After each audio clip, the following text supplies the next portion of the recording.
is Distort Monsters. I'm a visual artist, primarily practicing street art. I've been Distort Monsters full-time since 2015 or 2016. But I first got into the whole graffiti and street art scene in 2009. Bata pa lang ako, elementary. Sa skateboarding ko unang na-discover yung hilig ko sa pagdodrawing. So, tuwang-tuwa kasi ako dati sa mga iba-ibang skate graphics. Dalawa sa pinakamalaking impluwensya ko in terms of skateboarding were yung board company na Toy Machine Skateboards. And then, gustong-gusto ko rin yung energy, pati yung vibe ng Zero Skateboards. Napahilig rin ako sa punk rock.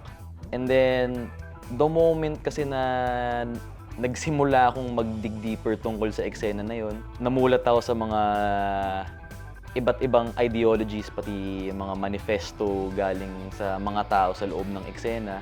Kuha yung PMA or Positive Mental Attitude. Ayun yung DIY mindset. Sobrang naging pangarap ko yan nung bata ako. Gusto kong magkaroon ng sarili kong board graphic. Gusto kong mag-design ng mga skateboard. Nagsimula akong gumawa ng mga sarili kong skate graphics. Pipinta ako sa mga lumang skate deck, yung mga naputol. Ayun, part ng na-pick up ko sa punk scene in terms of aesthetics. So Black Flag isa sa mga pinakamalaking influence ko in terms of music and art, Minor Threat. And at the same time, yung mga cover ng mga album nila, pati ng mga EPs and singles, artist siya na gustong-gusto ko rin nung bata ako, si Raymond Pettibon. First time na talagang nagtry ako mag-paint. So yung best friend ko kasi, sa buong school namin, kaming dalawa lang yung magkasundo sa mga trip. Siya kasama ko lagi mag-skate. Tapos through skateboarding, ayun nga, napahilig ako sa drawing, gumagawa ako ng mga sarili kong sticker. Kasi pag bibili ka na bang part ng skateboard, kaya bibili ka ng deck, may kasamang sticker yun yung logo ng company.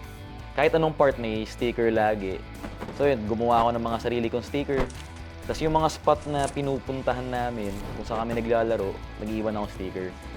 Eventually, may mga na-meet kami ng best friend ko na mga kapwa skater na nagpipinta pala sa labas.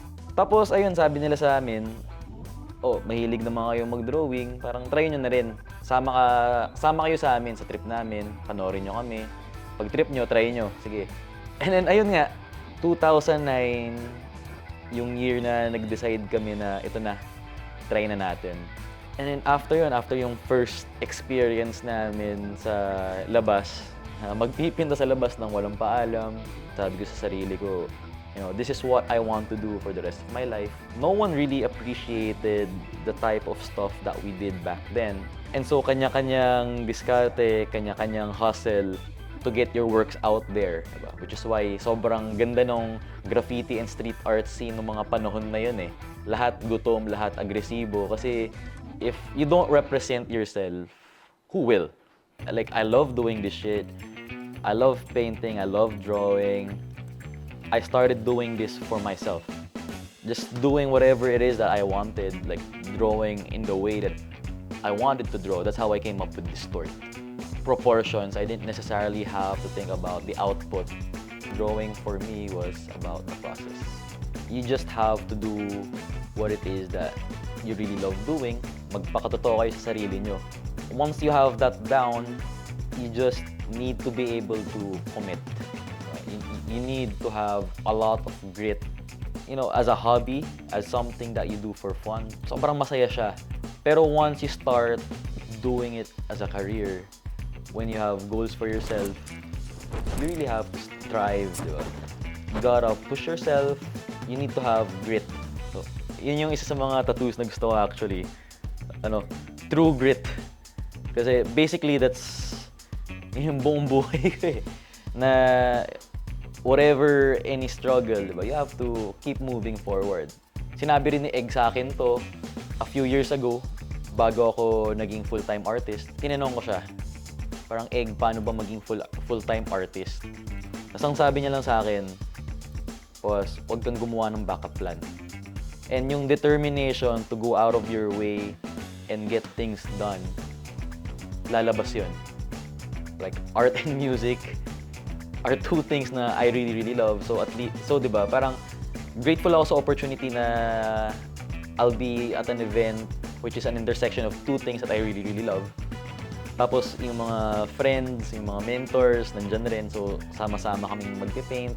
Excited ako. I look forward.